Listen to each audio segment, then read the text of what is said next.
Anong nangyayari kay sir? Anong masakit sa atin, sir? Ano? Ito eh. Tapos yung dito. Sige, pasok na lang, pasok na. Ako dito, mahal siya. May person na parang nangangalat. Parang Ay. nangyayari. Nangyayari si sir, tapos naiwan. Nag-ano siya kasi, nag-herbal siya doon kasi meron siyang nakita sa sa Ano pong condition tatay? May sakit sa satay. Ngayon kasi nga, iyaan natin, inalay-nalay natin yung mga katawan tatay. Titignan ko kung makaka-apekto sa kasi nakikita nyo pinapadaka ko. Titignan ko kung may mga sugat yung mga ano niya, baka masaktan kasi siya. Ano yung condition ng baga ni tatay?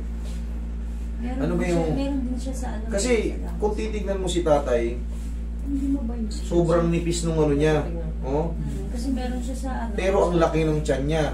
Kumbaga meron siyang, kung mapapansin nyo, alam nyo may bago kay tatay, may kakaiba. Meron siyang ano, may tubig siya sa tiyan.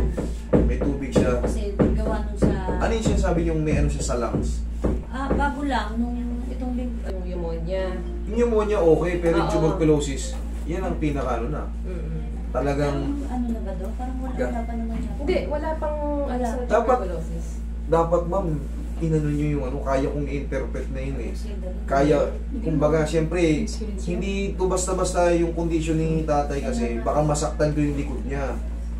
Eh, siyempre, iingatan ko si tatay. Siyempre, baka mamaya padapahin ko siya ron.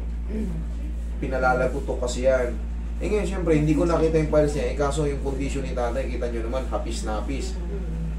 O, dibdib niya, natutuyo. Herbal pa siya eh. Okay yun. The Vision Herbal. Dito ni tatay, oh. Yun kasi yung ano niya, Oh. yung... Nakita nyo ba ito? Napapansin nyo na to? Ito, wala na talaga. Tuyo na yung muscle. Baka masaktan ko si tatay. Kaya gusto kong makita yung files niya kung ano nangyayari sa kanya.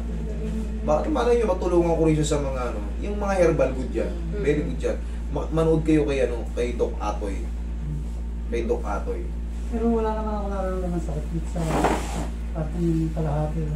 Ito lang, parang ngawit na ngawit. Yan. Sige. Ngayon, tay, syempre hindi ko nakita yung files nyo eh. May nakakaiba kasi ako napapansin. Doon lang tayo magpupokus, hindi ko na kayo padadapain, ha? Baka kasi masaktan. Mamaya pag ganun ko pinadapa ko si tatay, magpulap siya pag pinalagot ko yung ano niya eh. Baka may mas maganda sure ball tayo. Ilang taon na si tatay? 69. 69, no? Consider na to. Hindi na siya. Consider na to 70 years old. Siyempre ayoko naman mapahamak Hindi si siya kasi tatay. ano, sir, hindi siya makatulog eh. Yan yung dati niyang problem, di ba? Yung hindi niya maitaas. Pero ngayon natataas siya. Pero Kaya lang makikita yan.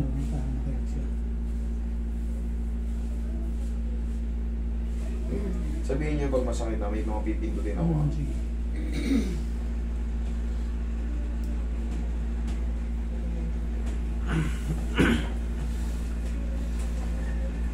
Ito, nagpurot-turot na yung mga ganito ni tatay. Yan, mga ganyan tayo. Wala. Makirot lang sa loob. Sa loob lang siya may problem. Okay. Kasi pag nanangawit. Guarantee na dyan. Nalagyan ko ng powder ko yung Mas maganda yung kaysa kung pag-inhale. Pero yung mga herbal, huwag yung pigilan yan. Malaking bagay yan. ano siya eh. Every 5 days kami dun kay Dr. sa Upin. Sa herbal na yan. Maganda yung herbal. Wala kayo dapat ikatakot sa herbal. Mas maganda yan.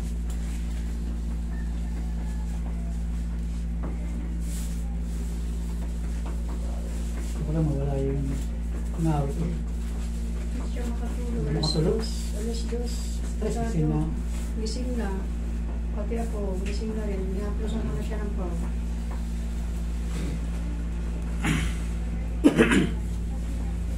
Palitan natin yung posisyon. Yan. Isa pa. Huwag mo lalaman na. Yan. Pinapaikot-ikot yan niya ulo sa likod. Baka mamay mapasama. Wag. Ang pinaka-the best na gagawin nyo, pag ganito, pag kayo may nararamdaman kayo dito, ganito, ipasok niya sa likod. Yan. Para naiingat siya. Ganon. Huwag yung lalakasan na ganyan lang. 1, 2, 3. Ganyan lang. Huwag yung pipitin ng ulo nyo ng ganon. Kung nakakahilo kasi yun, ganon lang, mild lang. Huwag yung Oo, yan. Ginagano niya minsan. nakakahilo yan. Baka matumba kayo. Inaawat ko nga siya. Nakakahilo yan.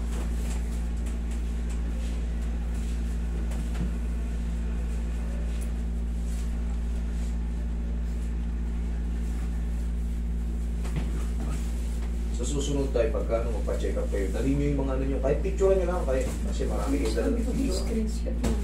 Yun. Kasi, ganun din, babasahin lang din naman. Hindi naman natin kukunin eh. Nakalimutan siya eh. Busy na siya. Okay, relax na.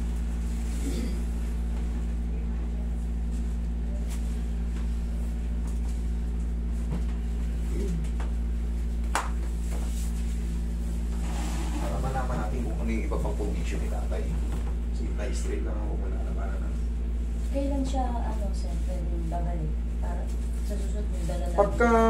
Pag wala nang masakit, huwag na kayong bumalik. Kung may sumasakit pa, tsaka tawag lang kayo. Picturean nyo lang kung ano. Relax. Ito ba mo? Saan Sa ba? ginawa ko yung Yun ang hinahanap ko. Wait, Saan na makuha kasi hindi ka katulog yan. yun lang yun. Kailangan lang mapatulog yan. Kailangan lang mabago yung mga posisyon. Kasi kung haplos lang gagawin, baka mag-useless. Di, kailangan mapatunog yung mga joint niya. Ginaya ko na yung ginawa mo, pinapainit. Eh, wala rin naman yun, di ba? Kaya lang, pang ano lang, yung suporta na lang. Tama naman yun kasi kahit pa paano, mag-re-relieve siya. Hindi nga makatulog tagilid eh. Tignan natin ngayon. Kung hindi kayo makatulog pa. Pahihigay ko kayo ngayon. Pero hindi ko kayo kukompresyon. Tatry lang natin sa tagilid. Kung sasakit pa.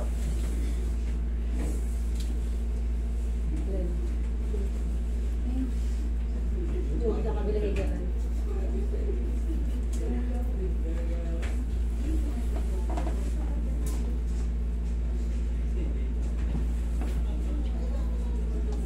Hindi kakaiba na naman kay tatay.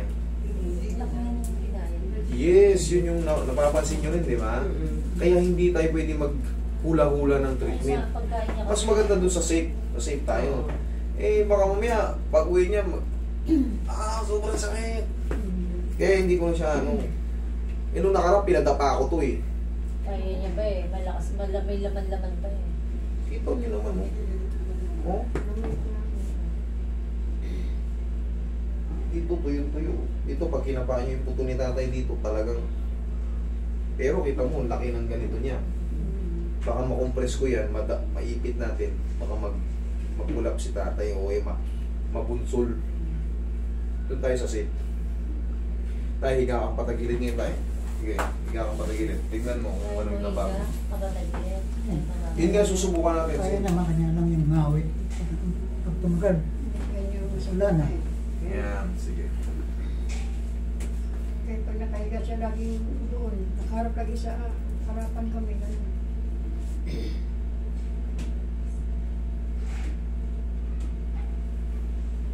Diba? Tapos, ganito ang higa ni tatay. Yan, nakahiga na siya. Yan. Tay, turuan ko kayo ng bagong higa. Ganito. Pag matutulog kayo pag ganito. Parang na-incline. Marami naman kayo sigurong unan dun eh. Yan nga. Di ba ganyan ginagawa ko sa'yo? Yan, kung di kayo makatagulog ng patigilid, mas maganda incline. Para yung ano nyo, ayan. Yung leg nyo, hindi pa nyo suportado yan. Oo. Para yung bigat nyo, sasaluhin ng ano, likod nyo. Ayan, sarap na ngayon. Di ba nakikita nyo sa mga clinic, sa mga hospital, may ina-adjust yun para umi-incline. Mas maganda kasi yung position ganon. Para kung sakaling may high blood kayo, hindi kayo lunod, ano. Okay? Pati yung leg nyo, relax. Mas maganda yung ganon. Okay, tayo? Okay. Okay, sige, palakas kayo ha. Huwag na kayo maligo tayo ha. O sige, kung meron talaga,